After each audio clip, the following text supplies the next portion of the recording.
Doo-doo-doo.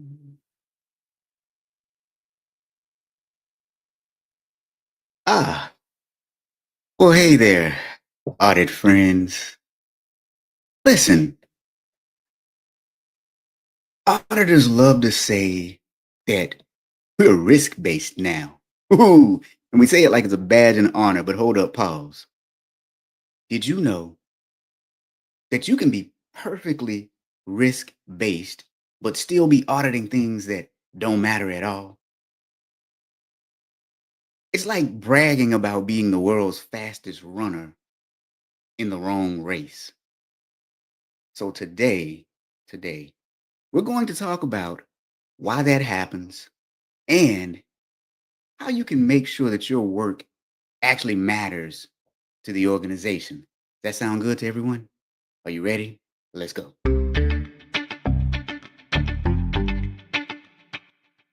Welcome to Audit Bites, the podcast that helps auditors become awesome. Join us for bite-sized info and education to excel in your auditing career.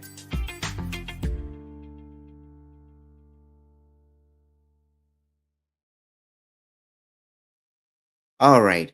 You heard the opening statement.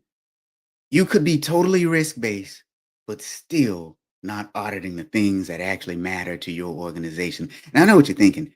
Rob, you always come up with these crazy things. But my friends, I back them up, don't I? So, look, we've evolved a lot as a profession. I remember way back in the day, I'm not going to tell you exactly when that was because I'm old. We were just a checkbox function, compliance. That's it. Then we went to testing controls. Okay, that's better. And then we took a detour with Sarbanes Oxley and only tested financial related controls. But that's a whole nother story for a whole nother day. And then eventually, drum roll, please, we landed on risk based auditing. And that was supposed to be the gold standard. And hey, that is great. Don't get me wrong. But here's the thing, even that is not enough. You can still end up focusing on risk that have nothing to do with your organization's success or failure. Anybody disagree with that? So today on episode number 76 of Audit Bites, what we're talking about is risk-based audit planning still gets it wrong.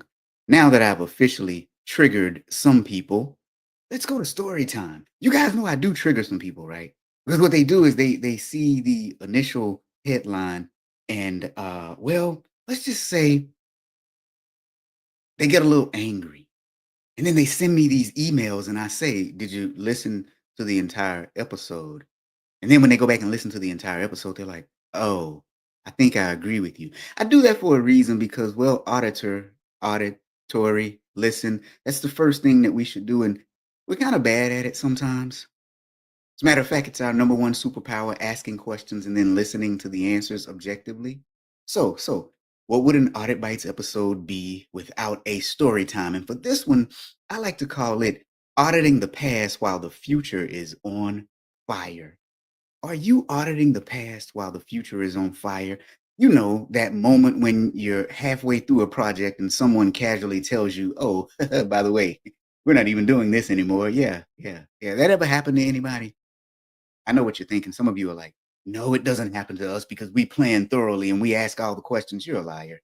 It's happened to you at least once because not everyone tells you everything. Listen, a few years back, I was consulting with an audit team and I was working with the kickoff, and it was supposed to be a high priority operational audit.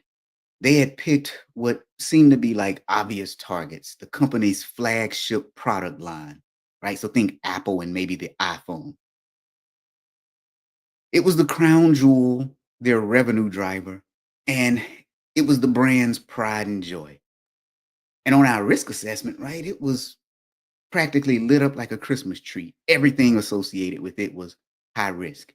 That makes sense, right? The company's crown jewel. It was high operational complexity, tight supply chain dependencies, and customer satisfaction challenges were high too. You name it, it had it. So we came rolling in, ready. We did the interviews. mapped out some of the processes, tested some things, and here's what we didn't know.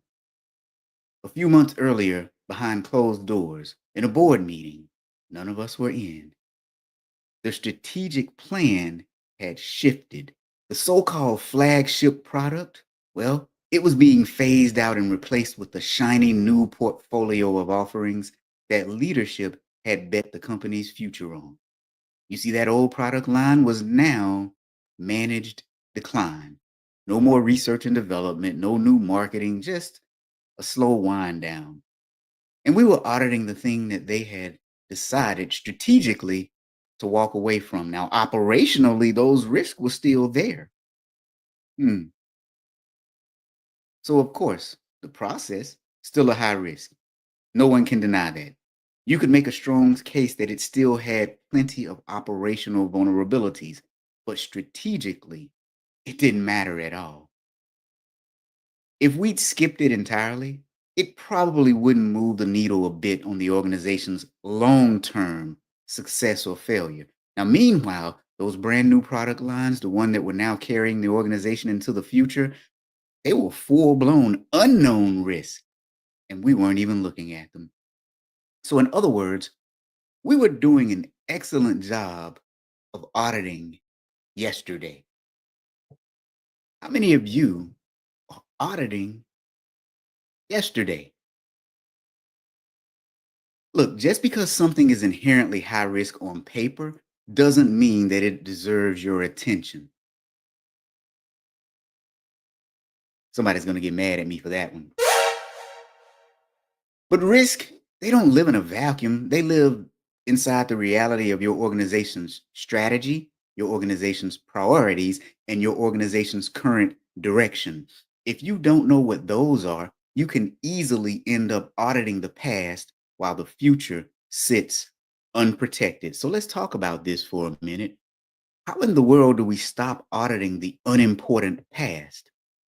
How do we stop auditing the unimportant past? Well, I got a few things that we can do right now to stop auditing the unimportant past. And that first thing is get into the strategy room. We always talk about having a proverbial seat at the table. Well, the strategy is a part of having that seat at the table.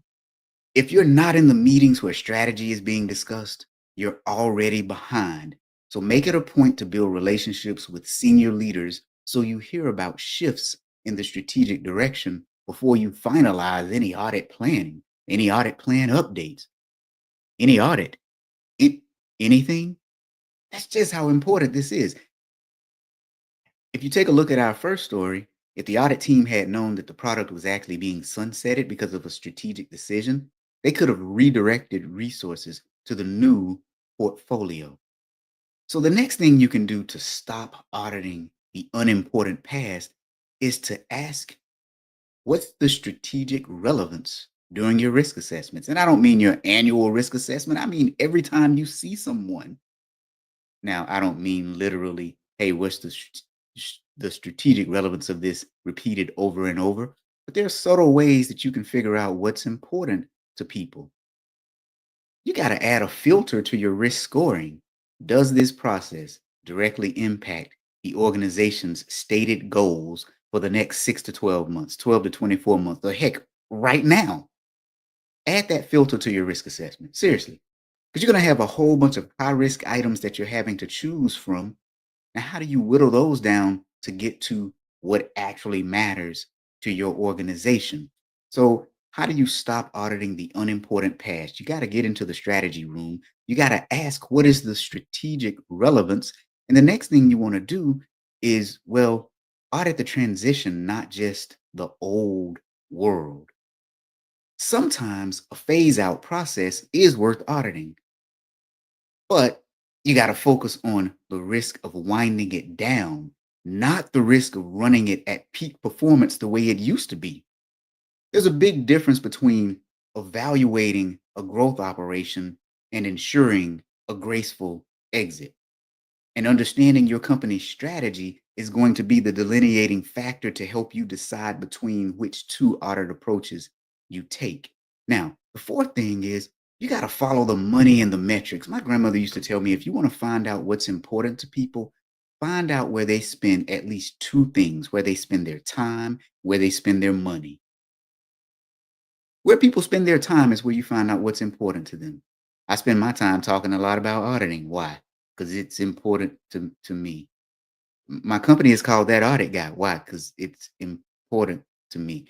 I spend a lot of my money doing certain things that you don't need to know about, but that's how you find out what's important to people. Follow the money, follow the metrics. Watch where investment dollars go. Look at the key performance indicators. Look at the board reports and what they focus on. If they are no longer tracking a certain area, that's a pretty big hint that, well, your audit might need to shift. Might need to shift. Okay, so first thing is risk-based audits aren't enough. We have to stop auditing the unimportant past. First thing is get into that strategy room, ask strategic relevance. Adjust in the trend audit in the transition, not just the old world, and then follow the money and the metrics. Now, if you're still not convinced that just plain risk-based auditing, not tied to objectives, is not enough, let's tell another story. This one I call auditing the wrong Amazon. Everybody knows what Amazon is now, right? It is a powerhouse, a juggernaut. They sell everything. Anything that I want, I buy from Amazon now. But imagine with me, let's go back into a dream world. Let's see if everyone can put on your imagination cap for me, and let's go back into a dream world. Imagine it is 1998. Now, I know what some of you thinking. You weren't even born back then. I won't tell you how old I was back then. Mm. But back then, Amazon is this quirky little online bookstore. That's all they were selling. And the big talk in every meeting was about how fast they could ship the latest Harry Potter or John Grisham novel. Maybe not Harry Potter in 98, right? I don't know. When did Harry Potter come out? That's bad on me for not remembering that, right? Now, the entire world seemed to revolve around all the book suppliers and contracts solid. Is inventory accurate? Are we getting good deals from UPS and FedEx and the United States Postal Service? Because back then, Amazon was outsourcing a lot of the actual shipments. Now, here's where you come in as the eager auditor. You're feeling real good. You're all over it. You've scheduled an audit of supplier contracts. You've built this airtight checklist for inventory controls, and you've even planned to stress test the shipping cost process because, well, parcel rates are serious business. But here's where there's a full twist. While you are sharpening your pencil and testing order number 45219, which is the complete works of Shakespeare, Jeff Bezos is somewhere in the boardroom drawing out something completely different on a whiteboard. He's thinking, you know, books are the start, but we're going to sell everything. Everything. I really need like an evil laugh here, right? Like, whoa. Because that was his plan from the start. See, I thought that Amazon started off as just a bookstore and he kind of evolved into what it is now. But that was his plan all along. So he was thinking, oh, and we're going to build our own delivery networks, our own trucks, our own warehouses. We're going to have our own airplanes. And so while you're preparing to interview the warehouse clerk about how they count hardcover novels, Bezos is negotiating the future of global logistics. And here's the thing, your audit plan on paper is flawless, but for a company that will no longer exist in just a few years and a company that is in transition right now. You see, the books are still selling, the controls are still operating, UPS is still delivering, but the big picture, those high risks that you identified, they've been completely overshadowed by a new multi-billion-dollar risk, and that is building and managing one of the largest supply chain infrastructures in the entire world. So what do you think about that? Now, Thomas is saying that's the year he graduated high school. Oh, man. Wow. Okay. Um, I refuse to say what I was doing in 1998. Okay, so now let me ask you a question. Have you ever been in an audit exit meeting where you're presenting your big findings? Woohoo! But you can feel that the people in the room are thinking, well, that's cute, but we've kind of moved on to something else. Can you imagine telling Bezos in 1998, hey, don't worry, Jeff. We triple tested book contracts. UPS is good to go. You're safe. And in the meantime, he's thinking, I'm about to buy a plane. No, screw a plane, a whole airline fleet. Imagine that. And that's why risk based auditing is just not enough. If your risk assessment isn't anchored to true current goals and objectives of the organization, you could be auditing something that's perfectly controlled and perfectly irrelevant. Now, over the years, here are what my lessons have been with this. In true risk based auditing, risks don't live in a vacuum. They have to be anchored to the company's strategic objectives.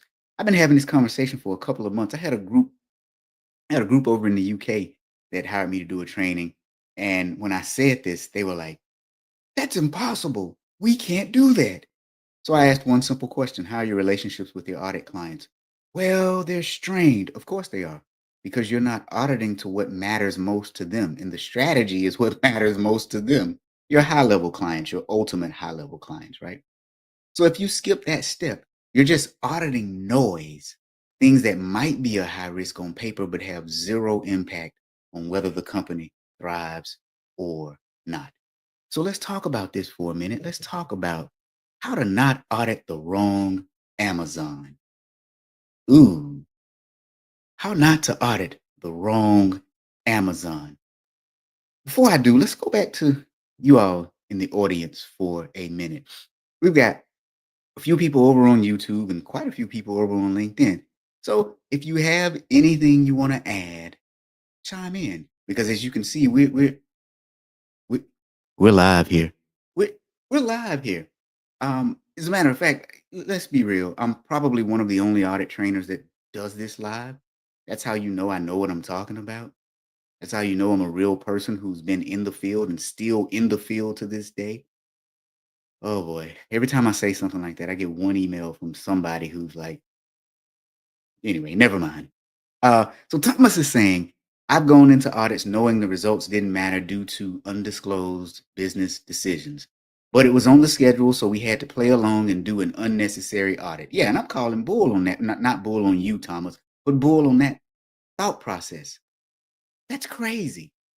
That's a waste of resources. Resources that your stakeholders have entrusted you to be good stewards of. Makes absolutely no sense to me. I've been through that too, which is why when I became a director, I said, no, we're not doing that. If it's my responsibility to communicate that we need to drop something from the audit plan, then that's what I need to do and protect my team from the fallout of that. So let's talk about how not to audit the wrong Amazon. First thing you got to do is start at the top. Ask leadership and the board, what are 3 to 5 objectives that will define success this year? See, here's what we do. We say, and you're going to laugh. Many of you are going to laugh when you hear this question because we ask it and it's terrible. Well, it's not terrible. It's just not great. We say, what keeps you up at night? You want to know what keeps me up at night? The horror movie that I just watched before I went to bed. That's what keeps me up at night. So when we tie things to success, you get better buy-in from people. Stop asking what keeps you up at night. Gee whiz, I'm going to stop right there. Next thing is tie risk to outcomes. What is the outcome that the organization has in mind right now? And what are the things that can stop them from reaching that outcome? That's where your risks are. If my outcome is making an A in school, but I'm not studying, then my risk is not studying. Did I miss something here? Okay. You got to validate alignment regularly. Just because they said this was the direction they were going in today doesn't mean that it's the one they're going in tomorrow. What happened when COVID hit? We all had to shift. I was talking to auditors during COVID and they were like, well, we have this audit plan. I guess we're going to put it on pause. And so my next question was, okay, you're going to put that on pause, but what are you going to add to it? I don't know. What? You can ask a few questions and see what the company's goals and objectives are right now. Next thing you want to do is be ready to drop an audit. Back to Thomas's point of having to do BS audits, having to do BS audits. Be ready to drop one. Now, if you're a CAE and you're listening, be brave enough to drop one. Don't have your people hanging out there because here's what that's going to do. You see what Thomas said? He had to play along and do an unnecessary audit. What that's going to do now is the morale in your department is going to decline. Let me just say this. Most of us got into this business because we wanted to make a difference. And I know to people who aren't in the industry, they laugh because they're like, you're an auditor. How can you make a difference? Well, we'll call assurance providers. If we do an audit and it's clean, we provided our clients with reasonable assurance that stuff is okay, given the scope, right? All the caveats. If there are some issues, we've given them reasonable assurance that, okay, things are okay with the exception of these few issues. And to that, we all have this innate thing within us where we want to help. We feel like we're helping. So people who aren't auditors don't understand that because we don't articulate it like the way that I just did. So now, Bruce, my man Bruce. Hey, Bruce, good to see you here. I think you're new, man. On the live show, at least. I've never seen you on the live, but there's a lot that listen to the broadcast afterwards. Now, Bruce is saying, my only caveat is that it's a two-way street. Audit clients need to be clear about changing goals, objectives, KPI. Absolutely, dude. Yeah. Here's the thing, though, for us as auditors, too. One of the big things that's missing in most organizations is some sort of enterprise risk management process. We never comment on that. You walk into this huge organization, they have no chief risk officer or equivalent. They have no risk management process or equivalent. And we've never written that up as an issue. That's not our job to do that. You're right. It is a two-way street. The management team should have that process in place. But if we are assurance providers, why have we not said, you know what? We have an issue here. We don't even have to do an audit. We have a lack of an enterprise risk management process. Now, granted, notice I said process. You don't have to have an entire department. You can have a process that's fairly decentralized with one person as the central hub. Anyway, if anybody wants to hear about that, we can talk about that. But you're absolutely correct, Bruce. Agree 100% with you there. I think with everything we do, though, it is a two-way street, right? With everything that we do. Now, let's go to the next story. This one I call When Risk Registers Go Rogue. When risk registers go rogue.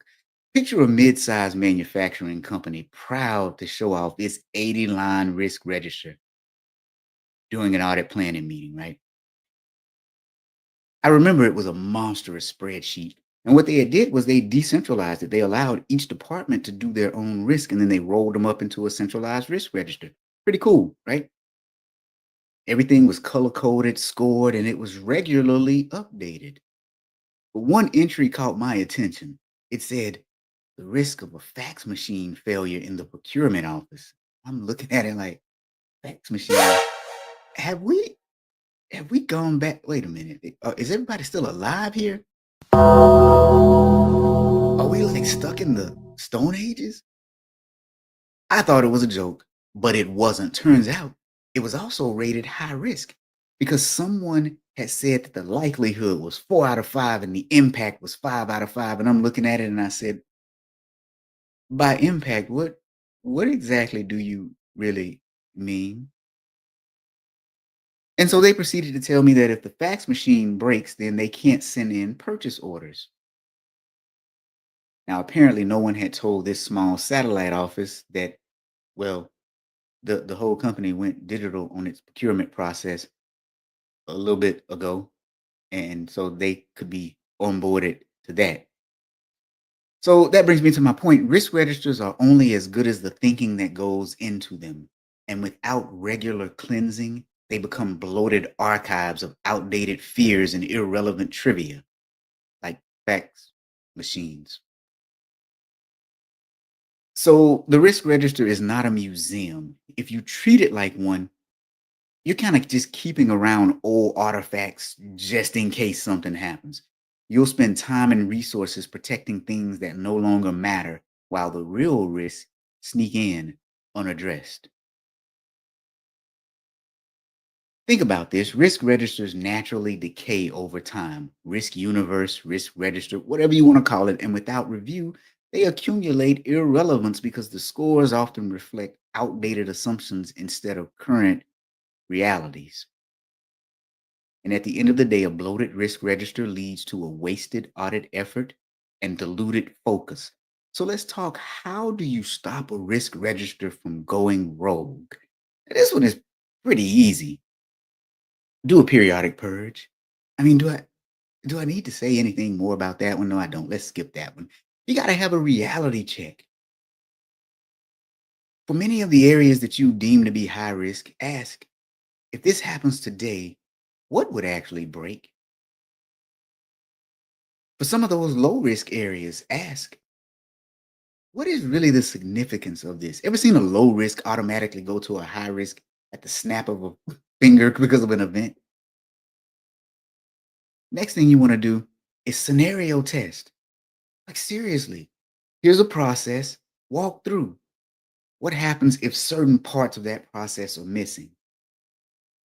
And then finally, you got to link everything to strategy so that you're spending your time on the right things. Now, these are just some micro lessons. Let me tell you about an embarrassing moment for me. Anybody, look, we get real on this podcast. Anybody want to hear something really embarrassing? I'll be the first to admit it. If you want to hear something really embarrassing, drop a yes into the chat. It's a lesson that everyone can learn from, a huge lesson that everyone can learn from. And while I'm stalling for just one moment for that, because there's a slight delay in when I say something and when you hear it, let me talk to you about audit training for just one moment. We all know that you need 40 hours of CPE per year, which includes ethics hours. But you don't want to sit through boring one way webinars or presenters who put you to sleep. So, if you are an IIA chapter, or if you're holding an audit event, a governmental auditor, or if you just have a large audit department that you want to bring in a trainer for specialized training, give me a call, shoot me a message over here on LinkedIn. I would say go to my website, but I'm rebuilding it right now. So it's going to be down until maybe tomorrow. But I have a course catalog of over 60 courses.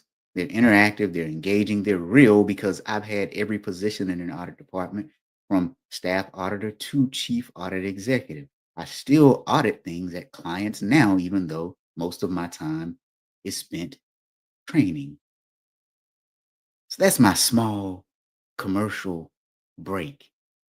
Okay, so everybody's dropping. See, you guys want to hear my embarrassing moments? Gee whiz. We've got a yes here. We got another yes from Emmanuel. Well, gee, thanks you all for wanting to live through my pain. No, I'm just kidding. I asked, right? So, okay, I'm calling this one.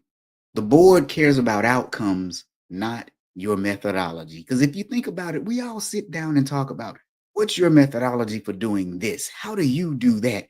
And then we build out these huge slide decks where we explain to clients in audit entrance meetings, this is our methodology for auditing. Now, I'm not talking about explaining, okay, here's what you can expect, but we walk through planning, fieldwork, reporting, and we go into so much detail, and our clients are sitting there like this. So let me tell you what happened to me. Oh boy, we got a LinkedIn user. Oh, Dahlia. Dahlia says yes too. Okay. Or is that Dalia? Did I say your name wrong? I think it's Dalia. I hate when I mispronounce names. I think names are important, right? So I try to get them right. Okay, so let me tell you about this. It was in 2007. I was the director of audit at an organization, and it was like my first director job where I was completely 100 director of internal audit. Sorry. Previous to that, I was the director of SOX in an organization. And so presented to the board or to the audit committee. So the board was there too.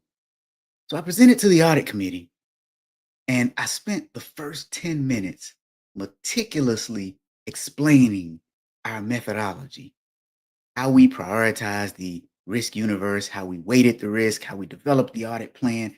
And I mean, I went into extreme detail because I was like, hey, they need to understand this so that they can trust that I know what I'm doing. And about halfway through, the chair interrupted me and he was like, hey, Rob, I'm sure your method is excellent, but can you just tell us one thing? Are we safe? I mean, are you auditing the right things? I mean, if not, like, what are you doing about it? And in that moment, I realized I had spent precious time talking about how we did the work instead of, well, what the work actually meant for them. And here's an even bigger lesson for me. Boards don't care about outcomes. Boards do care about outcomes. The business risk that could derail strategy, that's what they care about. They don't care about the fine print on our audit methodology. Now, they do care about it to the extent that they want to know what it is and that they can trust it. But if every meeting we're explaining it to them over again, they want to get down to the real risk. Here was the big lesson for me. My process may have been flawless. It wasn't, but it may have been.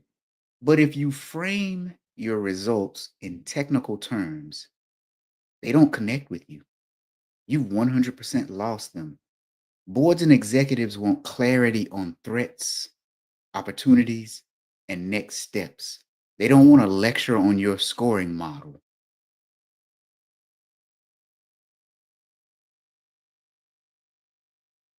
Your methodology should support your credibility, but it shouldn't dominate the conversation. So let's talk about how to get beyond your methodology. How to get beyond your methodology. Somebody saying that is, oh, I said your name correct. Okay. Which one though? I said two. Now I'm all messed up. I don't know if I said it right the first time or the second time. You see how that works? Um, Look, if you think I'm pretty interactive with you guys in the audience here, wait till you get on a webinar with me. I don't do webinars. I just call them meetings, trainings, get-togethers. Webinars sound like such a clinical word. Sounds like you're getting a colonoscopy or something, right? Or is that just me? Webinar. We're gonna do a webinar. Okay, sorry. Before I get off tangent, let's talk about how to get beyond your methodology. And there are a few things. Number one, lead with the impact. We've designed an audit plan that covers about 20% of the organization's goals and objectives this year. Now, that sounds bad. They'll ask you, well, why not more? But notice I started with the impact. Then you can go into, okay, we use a methodology where we rank likelihood and impact. We use a 5-point rating scale. We can send you our entire universe later if you want. But start with the impact. That's what matters to people. Use the one slide method. Look, one slide for one big idea. Do you realize how much paperwork we produce? And granted, I know we don't print stuff out nowadays, but goodness, I want you to think about this.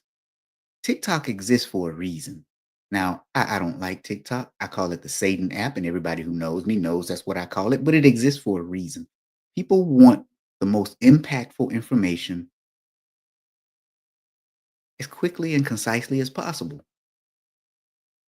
And so we're giving people pages and pages of information that they either A, don't read, or B, begrudgingly read. And then they come to the meetings mad. And then you don't even bring donuts to the meeting. So now you've given them a whole lot of paperwork to read and you don't even give them donuts. So lead with impact, use the one slide method, link every finding to strategy. Heck, link every audit project to strategy, link every risk to strategy. You get the point now? Link every control to strategy, link everything to strategy. And then use plain language. All right, I'm going to pause right here for a moment when I say use plain language. We use so many big words as auditors, and it's just so nerve wracking. And then we wonder why our clients look at us like a deer in the headlights because we don't speak the same language. If you want me to do an episode on that, let me know.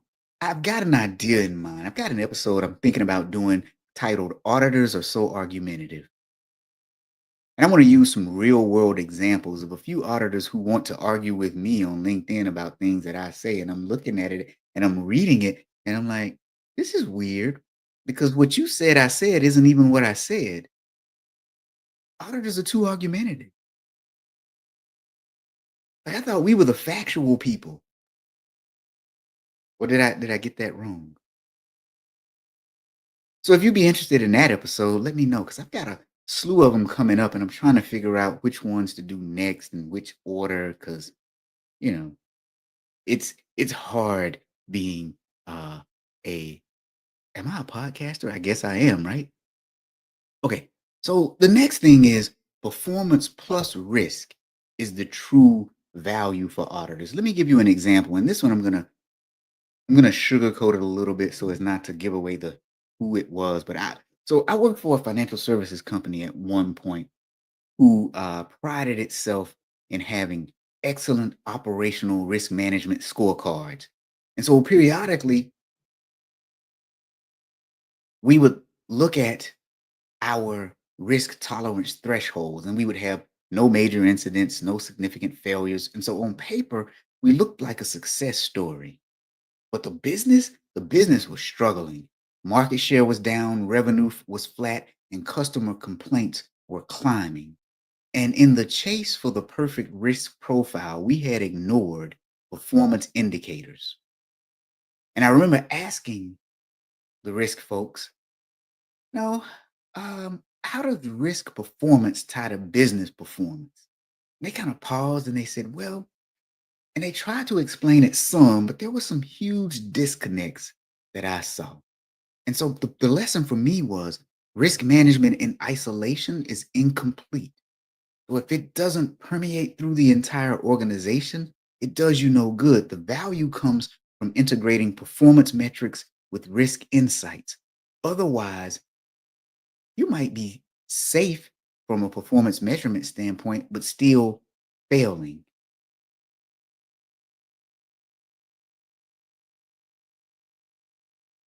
And it got me really to looking at this. And what I learned is that risk without performance context leads to a safe failure. So let's think about this. How do we look at risk plus performance to get that true value? How do we look at risk plus performance to get to that true value? Now, before I answer that question, there's somebody saying this will be an interesting topic. Oh, yeah, it will be because I'm coming with examples, receipts. This is why you like social media, right? And I'll say this too, and I have to throw up this caveat every time I do this. This is not to shame anyone. This is actually to be very constructive.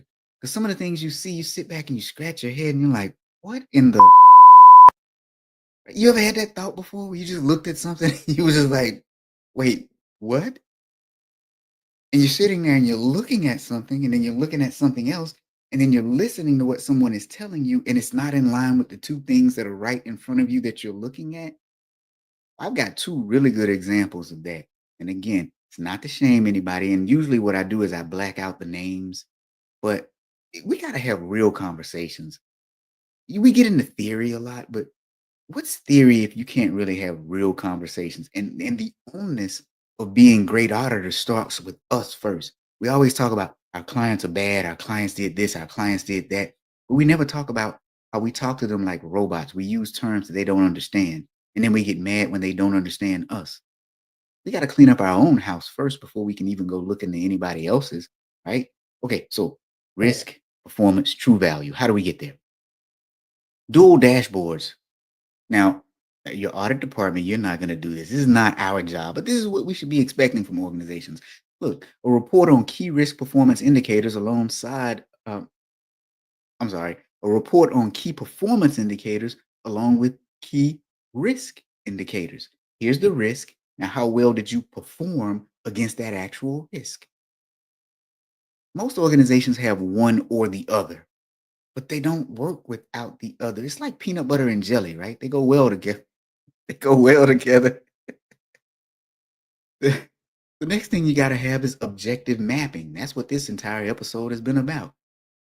For every audit, you got to link risk and controls to specific outcomes. If not, why are we doing this? There are a lot of people right now who are studying for the CIA exam. Why are you studying for it?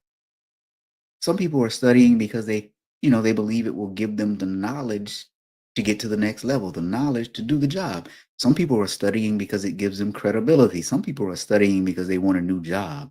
And they realize that the new job requires the CIA, right? But what's your overall objective? That determines where your risk lies. And then you got to ask, so what? Twice. Once for the risk and once for its effect on the business unit. Here's a risk. So what? Here's the effect that it might have on the business unit. Okay, so what?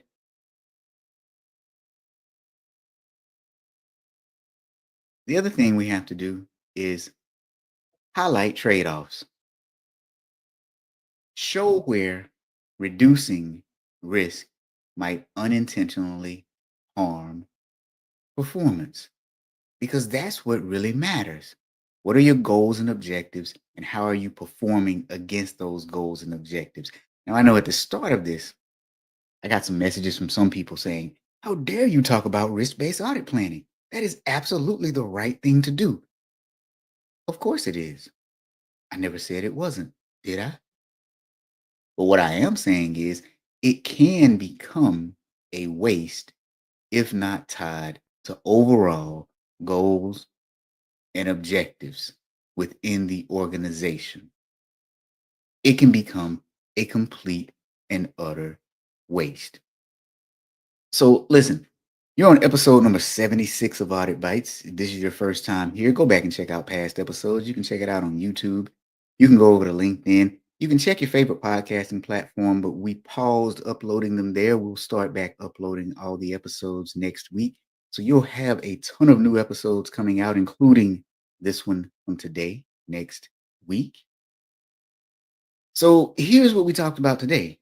Risk-based auditing is good, but it's only as good as the risk you choose to focus on. We saw how a perfectly logical high risk can be strategically irrelevant if it's not tied to current goals. We also talked about how chasing the wrong risk wastes time, wastes resources, and it also hits your credibility. You just don't know. They're talking about you and they're not telling you. And we reminded ourselves that the board and executives don't really care about your methodology after they get that initial understanding of it, right? They care more about the results that move the needle. So if your audit plan isn't connected to the organizational objectives, you're not just missing the mark. You might be aiming at the wrong target entirely. Because remember, your job isn't just to check the boxes, it's to protect and or create value. And that means knowing what actually matters right now in the life of your organization. So listen, if you found today's episode helpful, do me a favor, share it with a colleague who still swears that risk registers are gospel. And if you really want to support the show, leave a review wherever you're listening. It helps more auditors like us find their way here. I want to thank you for joining me on this episode.